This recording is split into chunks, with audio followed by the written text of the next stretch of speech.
기도하시겠습니다. 하나님 아버지 감사합니다. 밖에 정말 하나님께서 부어주시는 귀한 비가 내리는 이 아침에 이 새벽에 저희에게 은혜를 허락하여 주시고 성령님 이 자리에 함께 임재해 주셔서 저희 기도를 들으시고 하늘문을 여시사 신령한 축복을 허락하여 주옵소서. 감사드립니다. 예수님 이름으로 기도하옵나이다. 아멘. 오늘 같이 나눌 하나님의 말씀은 신명기 32장 2절 말씀입니다. 신명기 32장 2절, 구약성경 313쪽에 있습니다. 신명기 32장 2절, 우리 한 절인데요, 같이 큰 소리로 봉독하도록 하겠습니다. 시작. 내 교훈은 비처럼 내리고 내 말은 이슬처럼 맺히나니 연한 풀 위에 가는 비 같고 채소 위에 단비 같도다. 아멘. 오늘 본문을 비가 많이 나와서 그런지 오늘 밖에서 비가 많이 오게 됩니다. 딱 맞게 또 하나님께서 비를 내려주시네요. 자, 오늘 또 말씀 받기 전에 우리 육체가 또 잠에서 깨었으면 좋겠습니다. 우리 스트레칭 같이 해볼까요? 쭉 올려보시고요. 자, 좌우로 크게. 어떤 분은 이 시간이 가장 은혜가 된다고 하십니다. 자, 우리 유튜브 보신 분들도 스트레칭 같이 해주시기 바랍니다. 자, 고개도 돌려보시고요. 네, 좋습니다. 자, 잠 깨셨습니까? 네. 이게 궂은 날씨에도 이렇게 이 자리에 다 오신 여러분을 진심으로 환영하고 축복합니다. 자, 혹시 여러분 미녀와 야수라는 동화를 알고 계시나요? 아주 오래전에 이 동화를 디즈니사에서 만화영화로 만들어서 아마 큰 인기를 끌었던 그런 영화인데요. 여러분 다 보셨죠? 네, 우리는 거기에 나오는 그 야수가 원래 본 모습, 즉 원래의 실체는 무엇이었죠? 예, 그렇죠. 그는 마녀의 마술에 걸린 큰 나라의 왕자였죠. 그래서 그 영화를 보는 모든 사람들은 비록 야수의 겉모습이 흉측하고 무섭게 생기고 행동이 거칠더라도 이 미녀와의 사랑 관계가 꼭 이어지기를 간절히 바라면서 영화를 보게 됩니다. 왜죠? 그 야수가 왕자이기 때문에 그렇습니다. 그렇죠? 또한 혹시 여러분 잠자는 숲속의 공주라는 동화도 마찬가지입니다. 여기서는 아름다운 공주가 마법에 걸려서 외딴 숲속에서 계속 잠을 자게 됩니다. 이 잠만 자는 마법은 왕자님이 오셔서 키스를 해야지만 풀리는 그런 마법입니다. 그래서 이 동화를 보는 모든 사람들은 왕자님이 그 잠자는 숲속의 한 여인에게 어서 가서 키스를 하기를 갈망합니다. 얼마나 로맨틱하고 환상적인 시츄에이션입니까? 근데 잠깐 여러분 여기서 한 가지 생각할 게 있는데 그거 쉽지 않습니다. 아무리 공주라 하더라도 씻지 않고 몇 날 며칠 계속 자면 머리도 못 감고 양치도 못하고 몸도 못 씻으면 그 냄새가 지독하기 때문에 그렇습니다. 그것이 어떻게 보면 리얼이고 드러나는 현실이죠. 그러나 아무리 그래도 우리는 왕자가 어서 가서 그 여인에게 키스해 주기를 간절히 소망하면서 그 동화를 보게 됩니다. 왜냐고요? 그 여인이 공주이기 때문에 그렇습니다. 그렇죠? 이와 같이 우리가 어떤 한 인물이나 물건 또 어떤 사건에 대한 그 숨어있는 본질과 실체를 분명히 알게 되면 비록 외모적으로나 또는 겉으로 드러나는 불편한 무엇이 있더라도 그것을 포용하고 끌어안고 이겨내서 마침내 그것을 차지하려고 할 것입니다. 왜냐하면 외부적으로 드러나는 비호감은 진짜가 아니기 때문에 그렇습니다. 그 내부의 실제적인 유익과 엄청나게 소중한 본질이 그것이 진짜이고 그것이 실체이기 때문에 그렇습니다. 그래서 이런 경우에 겉으로 드러나는 비호감에 속아서 정말 중요한 안쪽의 본질과 실체를 버리게 되는 일이 만약에 발생한다면 이것만큼 안타까운 일은 없을 것입니다. 마치 야수를 보고 너무나 흉측해서 야수를 멀리하고 하면 그 동화가 안 이어지는 것과 똑같은 거죠. 자, 오늘 우리가 같이 나눌 이 교리라고 하는 주제가 이것과 똑같다고 보시면 틀림이 없습니다. 교리에 대해서는 다들 선입견이 많이 있습니다. 그러나 그 편견에 속아서 교리를 자기의 것으로 갖지 못한다면 나중에 땅을 치며 후회할 날이 반드시 올 것이라 저는 장담을 하겠습니다. 왜냐하면 교리 안에는 원래 교리가 지니고 있는 신앙의 진수와 풍성한 열매가 엄청나기 때문에 그렇습니다. 그래서 오늘 설교는 속지 맙시다 시리즈 16번째 시간으로 설교의 제목은 교리, 재미없다는 편견에 속지 맙시다입니다. 자, 제목 한번 읽어볼까요? 시작. 교리, 재미없다는 편견에 속지 맙시다. 자, 사랑하는 성도 여러분, 교리 다 들어보셨죠? 네, 교리 이렇게 공부해 보신 적 있으신 분 계십니까? 몇 분 계십니다. 네. 근데 실은 우리 세회대교회 강단은 설교가 너무나 교리적이라서 여러분이 알게 모르게 교리는 다 접하고 있는 것입니다. 그러나 이제 체계적으로 배운다는 것이 중요한 건데요. 자, 일단 교리의 사전적 의미를 한번 볼까요? 자, 제가 읽어보겠습니다. 교리는 영어로 독트린이라고 얘기를 합니다. 체계화된 종교의 본질적인 가르침을 뜻한다라고 정의되어 있습니다. 교리는 그 종교를 믿는 사람들에게 믿음의 근거와 가치 판단의 기준을 제공한다. 즉 종교의 원리나 이치로서 각 종파가 진리라고 규정한 신앙의 체계를 말한다라는 것이 교리입니다. 영어로는 독트린이라고 얘기하고 여기서 중요한 단어는 체계화된 또는 신앙의 체계라는 뜻입니다. 그러니까 영어로 말하면 시스템화되었다라는 뜻인데요. 자, 우리 입장에서는 하나님의 말씀인 성경, 즉 하나님의 말씀이 성경을 통해서 우리가 주어졌는데 이것을 체계화해서 볼 수 있는 하나의 도구라고 할 수 있는데요. 성경을 이해하는 여러 가지 방법들이 있습니다. 그중에 대표적인 방법은 두 가지 있는데 성경을 책별로 연구하는 것입니다. 즉 성경 66권의 책을 창세기부터 요한계시록까지 하나하나를 보면서 이런 내용들이 여기 있고 이런 것들이 하나님 말씀이거나 깨닫는 것이 성경 책별 연구를 통해서 보는 방법입니다. 그리고 또 하나의 큰 축은 뭐냐면 성경의 주제별로 성경을 보는 방법인데 성경을 주제별로 이렇게 체계화해서 보는 것을 교리라고 이야기를 하는 것입니다. 그래서 쉽게 설명하면 제가 여기 표에 보인 것처럼 우리 교리는 7개의 단계로 되어 있는데요. 그러니까는 처음에 하나님이 과연 우리와 어떻게 교통하시는지, 그래서 계시가 무엇인지, 은총이 무엇인지를 보는 그것을 가지고 다음에 성경이 어떤 것인지를 이제 우리가 알게 되고요. 그 알게 된 성경을 통해서 제일 먼저 궁금한 건 뭐냐면 하나님이 누구신지, 하나님이 무엇인지에 대해서 보는 것이 이제 신론입니다. PPT를 보여주시기 바랍니다. 그리고 이제 하나님을 알게 되면 그 다음에 궁금한 것이면 나는 누구지? 인간은 누구신가? 그러니까 인간론을 보게 되죠. 그래서 하나님을 알고 인간을 알게 되면 반드시 나오는 게 있는데 내가 죄인이구나. 그럼 죄는 어떻게 해결하지? 그러면 죄는 오직 그리스도를 통해서 해결되는구나 해서 배우는 것이 기독론입니다. 이렇게 신론과 인간론과 기독론을 통해서 나온 것이 구원입니다. 그래서 구원은 무엇인가에 대해서 배우는 것이 구원론이고요. 이렇게 구원받은 사람들이 이 땅에 모여 사는 것을 교회라고 해서 교회론을 배우게 됩니다. 이 교회론을 배우고 있다가 하나님께서 부르시면 또는 예수님께서 재림하시면 종말을 맞이하게 되죠. 그래서 교리라고 하는 것은 어렵지 않아요. 이런 이야기 형식으로 되어 있다고 생각하시면 딱 맞습니다. 이 하나하나를 좀 더 디테일하게 자세히 보는 것이 교리 공부인 것입니다. 따라서 교리는 각 종교마다 그리고 같은 기독교 내라 할지라도 종파나 교단별로 조금씩 차이가 있게 됩니다. 각기 자기가 믿는 내용이 가장 좋다고 생각하고 믿는 것이죠. 특히 우리 세회대교회가 속한 대한예수교 장로회 합통 측이 갖고 있는 교리는 다른 교단과도 여러 면에서 차별성이 두드러진 교리를 가지고 있습니다. 물론 우리 교단의 교리만이 진리이고 다른 데는 틀렸다라고 보지는 않습니다.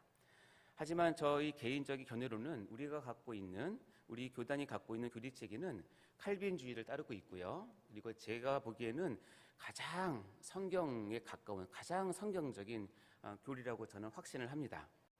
그래서 저는 장로군 목사가 된 것이죠. 짧게 간증을 하자면 제가 교리를 배우게 된 계기는 청년 때 저의 영적 멘토가 되시는 한 목사님에게서 한 2년 동안 집중적으로 교리를 배우게 된 기회가 있었습니다. 그게 아마 2005년과 2006년 정도인 것 같은데요. 제가 신학교 입학하기 13년 전의 이야기입니다. 그때 제가 받은 그 충격과 감격, 그 기쁨 이루 말할 수가 없었습니다. 왜냐하면 그동안 조각조각 파편적으로 알고 있던 기독교 진리가 이게 체계적으로 일목요연하게 저에게 다가왔기 때문에 그렇습니다. 또한 이 성경 말씀을 교리, 즉 조직신학적으로 볼 수 있게 되자 그동안 제가 궁금해왔던 그리고 안 풀리고 늘 아리송해왔던 신앙생활의 질문들이 하나씩 풀리기 시작하는 그런 재미가 있었습니다. 그래서 저는 제가 배운 그 교리 강의를 다 녹음해서 정리를 해서 제가 섬기던 교회에서 2007년도에 교사들과 집사님들 그리고 중직자들에게 교리 연구반을 개설해서 교리를 처음으로 이렇게 교회에서 가르치게 되었습니다. 그때 저는 또 한 번 깜짝 놀라게 되었습니다. 1년 코스를 했는데 교리를 1년 동안 듣는 동안에 하나님께서 엄청난 은혜를 부어주셔서 강의에 참석하신 많은 분들이 정말 참 예수의 제자로 놀랍게 변화되는 것을 서로가 경험을 하게 되었습니다. 그때 그 교회 담임 목사님이셨던 저희 부친께서 저를 불러서 이렇게 얘기하셨습니다. 중간에 이 집사 그 교리 연구만 정말 놀라운 일을 했네. 교회 헌금이 많이 늘었어.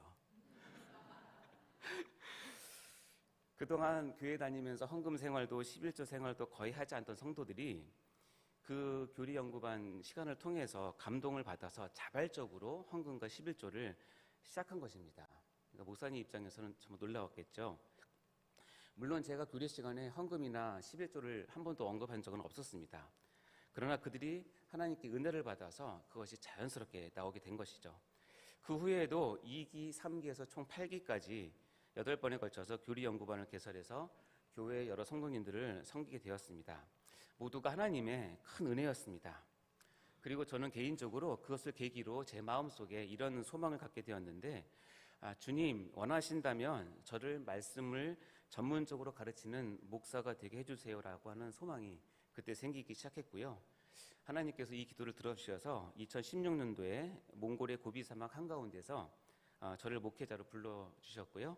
제가 2018년도에 칼빈 신대원에 입학을 해서 목회자의 첫 발걸음을 띄게 되었습니다. 그리고 지금 이렇게 여러분 앞에 서서 하나님께 쓰임을 받고 있습니다. 할렐루야, 너무 감사합니다. 제가 지금도 주위를 돌아보면 이 교리에 대한 여러 편견들을 가지고 있는 분을 많이 보게 됩니다. 교회 집사님이나 중직자분들 뿐만 아니라 특히 젊은 청년들도 의외로 교리라고 하는 단어에 거부감을 많이 갖고 계신 것 같습니다.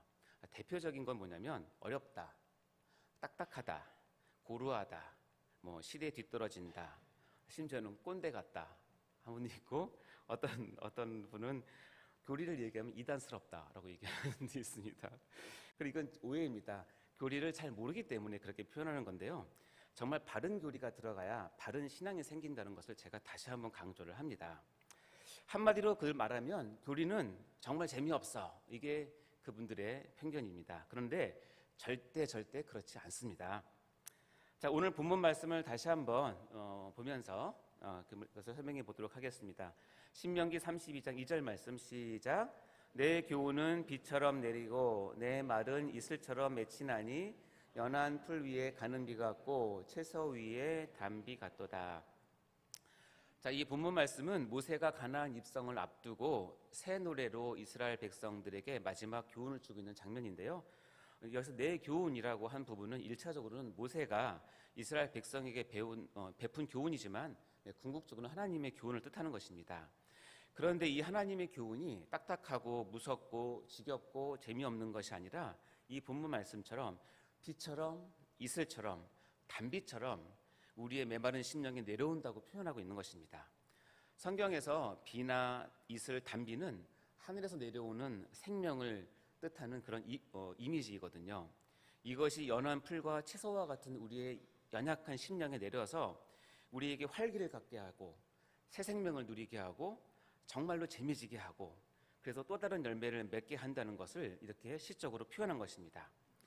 그래서 여러분 교리를 배우게 되면 일단은 깨닫는 즐거움을 맛보게 됩니다. 유레카의 즐거움을 본격적으로 맛보게 되죠. 그렇게 되면 말씀에 대한 흥미진진한 그런 관심을 갖게 되고 재미를 느끼게 되고 거기에서 정말로 하나님께서 나에게 주시는 말씀을 제대로 들을 수 있는 영적인 희열과 기쁨을 갖게 되는 것이 이 교리가 주는 가장 큰 장점입니다.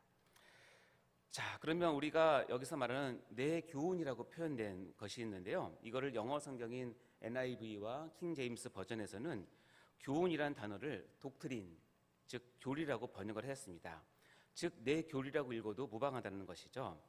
그래서 다시 말하면 성경에서 나오는 교훈은 곧 교리입니다. 그러니까 교리가 멀리 있는 것이 아니라 실은 성경에 나오는 교훈이란 단어가 교리를 뜻한다고 생각하시면 맞습니다. 이렇게 성경에서는 구약뿐만 아니라 신약에서도 여러 곳에서 교훈을 독트린, 즉 교리라고 번역해 놓고 있습니다. 이와 같이 교훈은 즉 교리라고 이해가 된다면 다음의 성경 구절들은 더 명확하게 다가오게 됩니다. 여러분, 독트린이라는 말 뜻은 엄밀하게 따지면 세뇌시키다는 뜻입니다. 세뇌시키다. 왜 이단들이 교리를 그들이 강조를 시키냐면 그들의 머리를 세뇌시키기 때문인데, 문제는 잘못된 교리로 그들을 가르치기 때문에 이단이 문제가 되는 것입니다. 자, 그러면 우리가 이 교리를, 바른 교리를 우리가 안다면 우리에게 얼마나 유익한지를 보도록 하겠습니다. 요한 2서 1장 9절 말씀 한번 읽어볼까요? 시작. 지나쳐 그리스도의 교훈 안에 거하지 아니하는 자는 다 하나님을 모시지 못하되 교훈 안에 거하는 사람은 아버지와 아들을 모시느니라. 여기 보면 쉽습니다. 그리스도의 교훈 안에를 그리스도의 교리 안에 거하지 않는 자는 다 하나님을 모시지 못한다라는 뜻이고요. 그리고 그리스도의 교리 안에 거하는 사람은 어떻게 해요? 아버지와 아들을 모실 수 있다라고 얘기한다는 뜻입니다. 얼마나 명확하고 분명합니까? 교리는 이와 같이 진리와 비진리를 분명하고 명쾌하게 나눌 수 있는 능력과 힘을 공급하게 되는 것입니다. 또한 말세에 갈수록 사람들은 이 진리의 교리를 멀리하게 될 것이라고 예언적으로 경고를 하고 있는데요. 디모데후서 4장 3절 말씀 한번 읽어볼까요? 시작. 사람이 바른 교훈을 받지 아니하며 귀가 가려워서 자기의 사욕을 따를 스승을 많이 두고, 여기 말한 바른 교훈이라고 하는 것은 영어 번역을 보면 사운드 독트린, 즉 건전한 교리를 뜻하는 말입니다. 그래서 말세로 갈수록 성경에서 나온 건전한 교리에는 사람들이 관심이 없고, 신앙인이라 할지라도 귀가 가려워서 각자의 사욕, 즉 욕망과 욕심을 부추기는 거짓 선생들을 따르게 될 것이라고 이렇게 예언을 하고 있는 것이죠. 자, 이를 뒤집어서 얘기하면 성경에서 나온 건전한 교리로 우리를 채우지 않으면 우리는 반드시 자기 욕심에 끌려서 욕망의 길로 가게 될 것이다라고 경고를 한 거라고 볼 수 있습니다. 그래서 우리는 말세를 맞이할수록 건전한 교리를 배우는 일에 최선을 다하고 열심을 내야 할 것입니다. 이를 믿으시기 바랍니다. 다행히 하나님의 은혜와 담임 목사님의 깊으신 배려에 힘입어서 3월 3일부터 슬기로운 교리생활 시즌2가 다시 시작하게 되었는데요. 시즌1에서 약 80명의 성도분들이 같이 교리를 나누면서 큰 은혜를 받았습니다. 그로 인해서 또 좋은 소음과 피드백이 있어서 다시 한번 기회를 주셨는데, 혹시 이 설교를 들으신 분들 가운데 감동이 있으신 분들은 같이 시즌2에 오셔서 교리를 좀 배울 수 있는 그런 기회와 축복을 받으시기를 간절히 바랍니다. 자, 그러면 우리는 왜, 그리고 무엇을 목표로 교리를 배워야 하는 것일까요? 고린도전서 1장 5절 말씀 읽어보도록 할까요? 시작. 이 교훈의 목적은 청결한 마음과 선한 양심과 거짓이 없는 믿음에서 나오는 사랑이거늘. 자, 우리가 이렇게 교리를 배우는 목적은 우리의 지식을 넓히고 마음만 높아져서 머리만 비대해지는 그런 것은 결코 아닙니다. 분명한 것은 섣불리 알면 교만해집니다. 그런데 오히려 제대로 교리를, 그 진술을 깨닫게 되면 얼마나 사람이 겸손해지는지 모릅니다. 왜냐하면 하나님 앞에서 더욱더 겸손해지기 때문에 그렇습니다. 교리를 통해서 하나님의 무한 광대하심과 그 위대하심을 제대로 바르게 알기 때문에 그렇죠. 그래서 이 디모데전서 말씀에 의하면 교리 공부의 목적은 사랑이라고 얘기를 합니다. 이 교훈을 통해서, 교리를 통해서 우리의 마음과 양심과 믿음이 새롭게 되고 거기서 나오는 사랑을 우리가 받을 수 있다는 것입니다. 자, 그럼 여러분, 하나님 사랑 그리고 이웃 사랑을 할 수 있는 원동력은 바로 이 교리를 바로 알아야만 받을 수 있는 사랑을 통해서 할 수 있다는 것을 강조하는 것입니다. 그리고 이 사랑을 가지고 주님의 몸된 교회를 제대로 섬기게 되는 사명자의 길을 걸을 수 있는 것입니다. 그러니 여러분, 사랑을 하고 싶으신 분, 특히 하나님을 사랑하고 싶으신 분, 이웃을 제대로 사랑하고 싶으신 분, 그리고 교회를 충성되이 바르게 섬기고 싶으신 분들은 반드시 교리 공부를 통해서 얻어진 사랑으로 하셔야 함을 잊지 마시기 바랍니다. 여러분 모두가 이 교리를 통해서 사랑을 회복하시고 사명을 회복하시길 주님의 이름으로 축원합니다. 사랑하는 성도 여러분, 교리는 재미없다는 편견에 절대로 속으시면 안 됩니다. 만일 속으셔서 교리를 배우는 것을 무시하신다면 그 안에 감추어진 진짜 보화와 진주를 절대 발견할 수가 없을 것입니다. 교리 공부에 여러분을 투자하시기 바랍니다. 그러면 여러분은 여러분의 영혼에 하나님의 교훈이 비와 이슬과 단비처럼 촉촉하게 내려주실 것입니다. 그리고 여러분이 바른 교리 안에 거하면 여러분은 성부 하나님과 성자 하나님과 성자 예수님과 그리고 성령 하나님을 그 안에서 만나시게 되실 것입니다. 그리고 건전한 교리가 이 말세에 우리를 욕망의 길에서 벗어나게 해줄 것입니다. 그리고 이 교리 공부를 통해서 주어지는 그 사랑으로 말미암아서 하나님과 이웃을 진심으로 사랑하게 되고 주님의 몸된 교회를 바르게 섬길 수 있는 사명자의 길을 여러분 걷게 될 것입니다.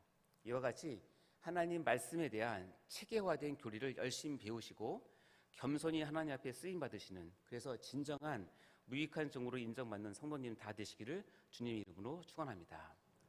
기도하시겠습니다. 하나님 아버지 감사합니다. 저희에게 하나님께서 귀한 말씀을 성경을 통해서 주셨습니다. 그리고 이 성경을 보는 여러 가지 방법 가운데 아버지 하나님 체계화된 이 교리를 통하여서 하나님을 만나길 간절히 소망합니다. 특별히 사랑하는 성도님들이 이 교리와 하나님 말씀에 대한 사모함이 늘 있게 하여 주시고 교리가 주는 유익을 맛볼 수 있도록 주님 축복하여 주옵소서. 특별히 슬기로운 교리생활 시즌2가 개설되었는데 하나님 감동을 주셔서 여기 있는 많은 분들이 같이 교리를 통하여서 하나님을 만나고 사명을 회복하고 사랑을 회복하는 놀라운 은혜를 허락하여 주시옵소서. 감사드리며 이 모든 말씀을 예수님 이름으로 기도하옵나이다. 아멘. 드려지는 헌금을 위해서 기도하도록 하겠습니다. 하나님 아버지 감사합니다. 이 시간 드려지는 헌물을 위해서 기도드립니다.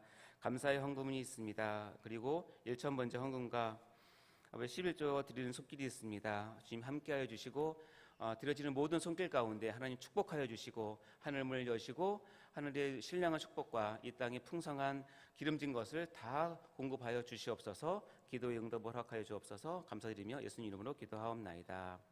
아멘. 주기도로 마치도록 하겠습니다. 하늘에 계신 우리 아버지여, 이름이 거룩히 여김을 받으시오며 나라가 임하옵시며 뜻이 하늘에서 이루어진 것 같이 땅에서도 이루어지이다. 오늘날 우리에게 일용할 양식을 주옵시고 우리가 우리에게 죄 지은 자를 사하여 준 것 같이 우리 죄를 사하여 주옵시고 우리를 시험에 들게 하지 마옵시고 다만 악에서 구하옵소서. 대개 나라와 권세와 영광이 아버지께 영원히 있사옵나이다. 아멘. 오늘 은혜 받은 말씀을 붙들고 간절히 먼저 기도하도록 하겠습니다. 먼저 하나님 말씀을 사모하는 마음을 달라고, 그리고 교리를 통하여서 더욱더 하나님 앞에 체계적이고 구체적으로 하나님을 만날 수 있게 해달라고 이 시간 은혜 받은 말씀을 붙들고 기도하도록 하겠습니다. 이어서 우리 담임 목사님을 위해서 기도하도록 하겠습니다. 건강과 숙면을 위해서 기도해 주시고, 특별히 이 시간 독일의 주 강사로 섬기고 계십니다.